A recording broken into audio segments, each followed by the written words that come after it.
Hello everybody and welcome back to Mastering Avantra. Today's topic is about our new GraphQL API available in Avantra 24 and above. So I'm going to take you through where you can find more information about it, how to access it, and what queries are available. So let's go ahead and get started. Rather than starting in an Avantra system right now, I just want to briefly show our new GraphQL documentation, which is available from our public documentation website at docs.avantra.com. If you go in there and you look on the left hand side, you'll find the API section, and this will bring you here when you go into GraphQL. But what I'm going to take you through now is how you could access and use the GraphQL API built into our Avantra 24 system. So here I am in an Avantra 24 system, and the first thing I'm going to need to set up is a GraphQL access key or an API key. And I do this under administration and user management. Now in here, I find my own user, and let me just put this up full screen so you can see it. I'll make it a bit bigger. And you can see here's all the information about my user. Now over here on the right hand side, you'll see this new area here called API key, where you can generate an API key for use with your Avantra system through the GraphQL. So if I hit generate, and I hit refresh, you'll see here that I've actually been given this very long, complex API key. For those of you who are thinking of trying this, the one I have on screen, it will be reset immediately after this video for those of you who tried that before. So I'm going to copy this and just put it to one side because I'm going to need that later. The next thing I'm going to do is I'm going to now move to a third-party program. My preference in this case is a program called Postman, which is available. If you just Google postman.app, you'll find it. There's another one called Insomnia, which some of our team here use. Both are really good ways of interacting with APIs. But my preference is Postman. So I'm going to pop over here into Postman. And you can see here I've got a brand new setup here. There's nothing already configured. And when you start Postman for the first time, it will look something like this. Now over here on the left, we've got collections. Collections are groups of requests that you can set up, configure, and test here within Postman. And when I say requests, I mean one might be to get all the users, one might be to get all your checks, or another one might be to start a workflow. So you'll have collections of requests. But that's not where I'm going to start. I'm going to start in environments. Now this is important because you might have a development Avantra system, a production Avantra system, or even more in some cases. And you'll have different credentials for different ones. So rather than having a different copy of your request for each different environment, you can actually create variables for your username and password and then apply them to your requests. This will make sense in a moment. So first of all, we're going to create an environment. And I'm going to call this environment Kenmare because the name of my system that I'm going to be using here, the one we used a minute ago, is actually Kenmare. So I'm going to create a variable. I'm going to say a new variable, which is user, like that. And I'm going to set the initial value to my username, which is BRO. I'm also going to create a second one called pass. And I'm going to say this one is a secret. And now I'm going to paste in the API key that I created earlier. So paste it in there, or it puts it in there automatically. And then once I'm done, I hit save. Now, once you've created your environment, up here in the top right, you'll see it actually appears here. So you can have no environment, or you can specify which environment you're going through. So if I had 6 systems, Kenmare, Zulu, Alpha, Beta, they'd all be listed here, and I could switch between them with relative ease. So I'm going to work in Kenmare, and now I'm going to go back to collections. So we're kind of ready at this point. We have a username and password for accessing the system. We just need to actually know how to access the system. So I'm going to say new here. And you'll see here in Postman, I get lots of options. I get HTTP, I get WebSockets, I get an API, but there's actually a dedicated one for GraphQL. So once I click that, it's now asking me for a URL. Now, the nice thing is, it's really easy and consistent to access your GraphQL endpoint. And I'll talk you through it here. So I'm using HTTPS. I'm using the machine kenmare.lab.gcp.avantra.net. The port I'm using is 8443. And then I'm using /xn/API/GraphQL. So once I put this in, I'm now in a place where I can start to query data from my server. Now you'll see I hit enter, and the first response I got was unauthorized. Now you might be wondering, but hey, we configured the username and password already. Why isn't this not working? It's because we haven't taken the variables we configured and applied them to this request. So if I go to authorization and I say it's basic auth, and I can select username, the user and password variables that I created earlier. Now, how do you access these? You see I typed 2 curly braces, and that allows me to select these, just like this. So therefore I put the username as user and the pass as password, just like that. So I'm gonna hit save. Now it's gonna ask me to create a collection for this. So I'm gonna say create collection, and it's going to be Avantra GraphQL requests, like this. So I hit create, and the request name is going to be, I'm going to start with a really easy one. I'm going to say get all users, and I hit save.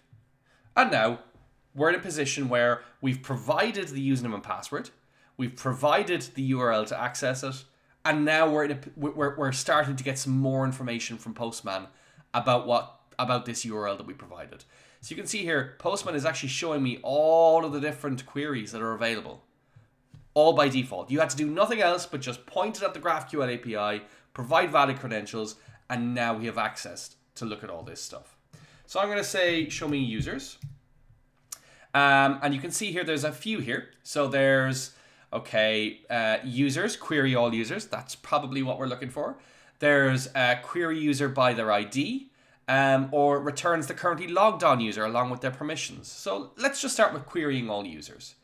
And just by ticking this and selecting which information I want, and it selects all by default, you can see it's created the GraphQL query over here on the right hand side for us to see. And it's quite simply, I'm going to hit save just before I do it. If I hit query, you can now see the response is showing up here, and it's showing me all the different users that are configured inside in this system, as well as some other ones as well. So we got the administrator, for example, and all of this kind of stuff.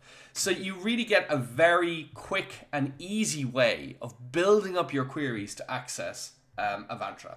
So I'm going to actually duplicate this one. So if I go over here and say duplicate, and I'm going to change the name of this. I'm going to change it to get info about me. Okay, so now I want to go back in here and use the other one we saw earlier, which was current user. So I'll turn off users and just have current user. So let's do that.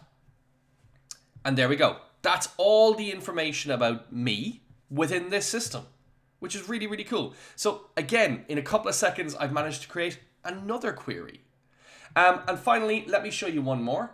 So let's do duplicate, and we'll say get all servers, like this. And I'm going to search here for, first of all, let's turn off the users one that I had. And we're going to search for servers, this one. So we're going to get all the information about servers configured within this Avantra system. And just like that, you can see I have a response. It's in JSON, and you can see all the different servers that are configured within this system. Whether you want to see servers, whether you want to see SAP systems, whether you want to see workflows. I mean, let's do that one as well. So I'll just do we've saved this. So let's just hit save again. Let's duplicate this one, and we're going to say get all workflows. So, because one of the more used queries within our GraphQL API is, of course, figuring out which workflows are there, or perhaps executing a workflow. So let's go for workflow and find a workflow by its name, or let's get all the workflows that the authenticated user has access to. So we'll get the workflow ID, its name, its namespace, and yeah, we'll just get that much. And we'll hit save, and we'll hit query. Boom. Just like that, you can see all the different workflows that are actually configured within this system. It really is quite cool and quite easy as well.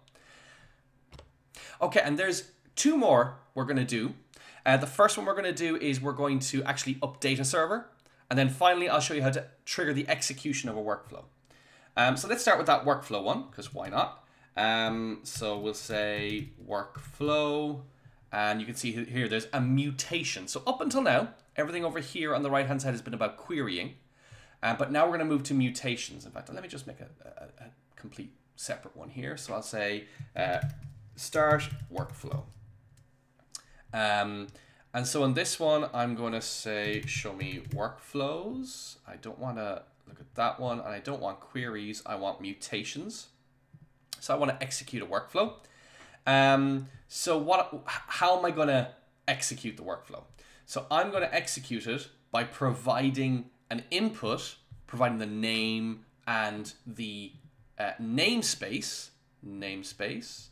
I'm going to provide the customer that I'm executing this for, so there's customer ID, and then I'm going to provide any inputs to that workflow that I actually want to provide. Let me see if I can format this here. So let me just make this a little bit easier for you to read. So put name there, namespace there, customer there, and inputs there. Okay, so what workflow will we execute? Let's pop over to our Avantra system, and I'm going to go to workflows, and I have one in here already called, imaginatively, hello world. So this is a sample workflow that if I execute it, let's put it on this one. So it's executing on that server. If I hit execute, you'll see it's a very simple workflow. All it does is it pretty much just outputs some text to the console. So once this is done, we'll aim to reproduce this in our GraphQL. So the message is hello world. And if I click over here, you'll see success is true, message is hello world. This is the detailed output. So we're going to reproduce this. Now, one word of warning, in Avantra 24.0, you must have what's called a default variant set up for your workflow to be eligible for execution from the API. That's to make sure that if it's ever called without a variant specified, we know exactly how to execute it. So in this case, this is a test, just a test variant. It's marked as the default configuration, and it knows which system to execute it on. So if you're having a few problems, just make sure you do set your variant to be the default variant before you try and use this through the GraphQL API. Okay, so this is what we're going to try and execute. So we know the name is hello world, and it's actually in the namespace test. Okay, so let's start by looking at that. So we're going to come over here and change the name over here to be hello world. We know the namespace is test. I just happen to know that the customer ID that I'm working on is 1. How do you find that, you say? Let's pop back over here. If I go to administration and customers and go into customer office here, you'll see the ID is specified over here. Of course, you could use the API to pull this information as well. Get all your customers, figure out which customer you're looking for, and get that ID. But it's quite easy to retrieve it from the UI as well. And then inputs. So we do actually want to provide a couple of inputs here. So inputs are always inside in an array. And you can start to put them in over here. In fact, let me quickly show you what it looks like to put them through from here. So if I say inputs key value, by default it gives you 1. But if you want more than 1, you can just put square brackets around it and just repeat what's inside in it. It's called an array. So we'll just do this. So you have a key and a value. So our key here, if I go back to my workflow, we'll see that the inputs are called system to execute on. Okay, so we'll copy that.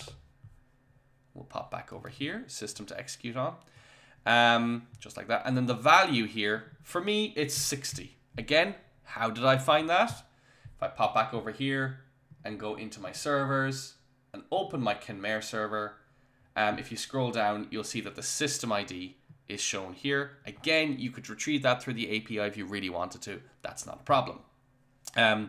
So what we've done is we're saying, okay, we want to execute a workflow. It has some inputs. The name is hello world. The namespace is test. The customer ID is 1. And the inputs are system to execute on and value 60. We also do need to take out the result. So you do need a result there. Now you can see all that red that was showing saying I had a syntax error has gone away, because you do have to know what happened when you executed your workflow. So I think that's pretty much it. Let's see. Let's go ahead and see if this works. We might have a slight problem with the array, but we'll have a look. Oh, validation error. Okay, because I only have one input on this one, there is only one input to this workflow. I have to put it like this. Okay, so input, it has a problem with my 60. So the problem, okay, I see what I did wrong here. So key value pairs, you can see here, key, system to execute on, and value, they're strings. So because the system always needs to know what type it's being put through as, it has to be put through as a string, so string and string. So in this case, the 60 just needs to be in quotes. So we do execute, et voila. So now you can see result, success is true. There's no message been returned because it's now gone and executed. And if I pop over to my Avantra system and I go to workflows and go to executions, we should now see there it literally just executed a couple of seconds ago. So 16 seconds and 611 milliseconds ago. See, I'm not making it up. It went through and executed hello world. Now, if I want to do it again, so let's just do it right again. I've just hit the execute button and I hit refresh. You can see it's now executing again. Executed 3 seconds ago. So it really is really quick from a GraphQL standpoint. And now we've managed to execute a workflow using the GraphQL API. The final thing I want to show you, so we're going to save this, or I'll pop back up to the screen and we'll save this. The final thing I want to show you is, I'll just duplicate this guy. I'm going to update server. So in this one, so I'm going to delete all these guys over here. We're going to say server. Oops. We're not querying. We're going to be mutating. So you can see create SAP instance, update instance, create cloud services. All of this is in here. So let's do an update a server. And I am going to provide as inputs the ID of the server, of course. It has to know which server it's updating. And let's make this easy. I'm just going to update the description of the server. Once that's done, I want the result. So it'll tell me whether it's success, whether it was a problem. So let's go ahead and do this. So my input is the server ID and the description, like this. So my server ID, as we saw earlier, was 60. That was the server I was working on. And let's go and see what's configured in that server right now. So if I go to servers, you can see here that the description says local Avantra system for the customer office. So let's change that to something else. So I'm going to say that server ID 60 should have its description updated to updated using the GraphQL API. Okay, so we'll save that and query. Okay, cool. So we've had the query go through. It says update server result success is true. Let's go see if that was actually the case in the Avantra server. So if I hit refresh over here, and you can see here the description now says updated using the GraphQL API. So if you want to update credentials, if you want to update IP addresses or any of that kind of stuff, you can do that using the GraphQL API. So there we go. That's a whistle-stop tour of the GraphQL API that has been released with Avantra 24. You'll find lots more information about it if you do use something like Postman or something like Insomnia. You get some great introspection happening where it'll give you the list of things you can do, and it's just a case of playing around with it. We also have the wonderful documentation on the docs.avantra.com website, so please do check that out under the APIs on the left. But for now, that's it from me. Please do check out the rest of the Mastering Avantra videos on Avantra 24 on YouTube. But for now, thank you very much for watching and goodbye.